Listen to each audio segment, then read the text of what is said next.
I'm a history buff, and so oftentimes as I'm thinking of an example, my mind goes right to certain things. And this is one of those cases. During the American Civil War, revivals swept through the armies of both North and South. The revivals in the South occurred on more than one occasion and in great numbers. Countless men gave their lives to Christ. One of the men who advocated for and supported these revivals was Lieutenant General Thomas Stonewall Jackson.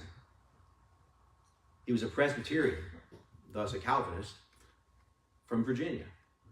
He saw himself as being commanded by God to do battle in the same way that Joshua did. Just hit him hard, hit him fast, and just go through utter annihilation. He believed that what he was doing was God's will for him. And by all accounts, he was. God gave him impossible victories. God gave him successes where no other person would have probably had success. And he believed that the date of his death was affixed by God, and nothing he or anybody else could do could change that. So he fought like a man who could not lose, because he knew that his time would end when God said it would. He even said that once. When I asked after a battle by one of his aides, he says, how is it when the bullets are flying around all around you, does it even faze you? Men are dropping dead, your horse is getting shot out underneath you, you get your finger shot off. How is it that you can remain so calm? He says, God has determined my day of death. Nothing I can do can change that. Why be worried?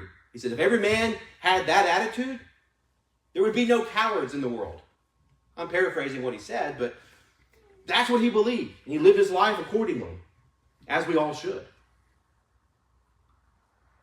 But on May 10th, 1863, he died.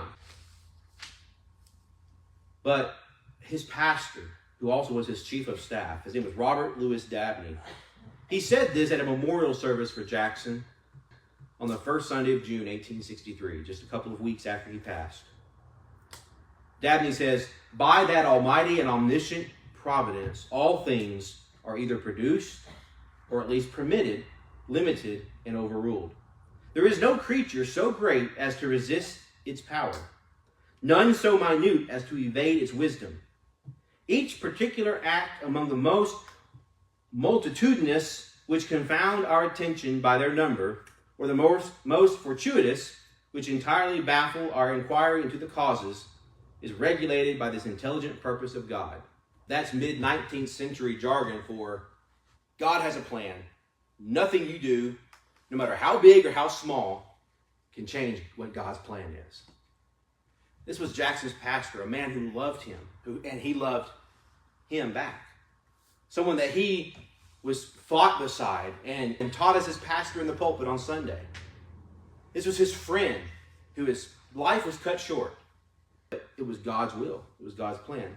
And the reason I bring up that example is because God, who so many Southern men and Northern men as well put their faith in, God, and who fought for their country in his name, decreed that the faithful Christian general be killed and their cause be lost. That was God's will. That was God's plan.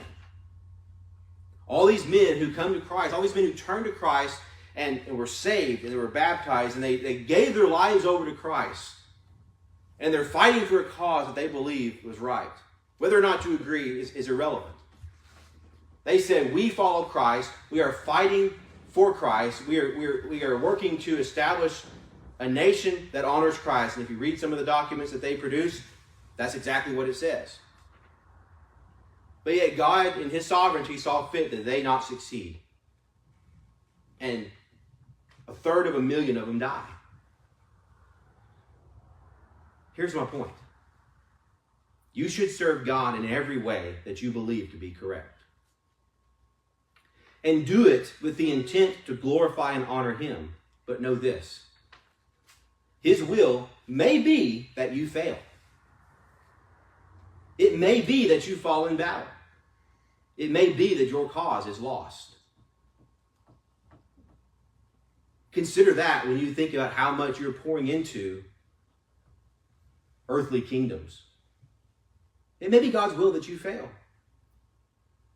Even Jesus prayed, not my will, but thine be done.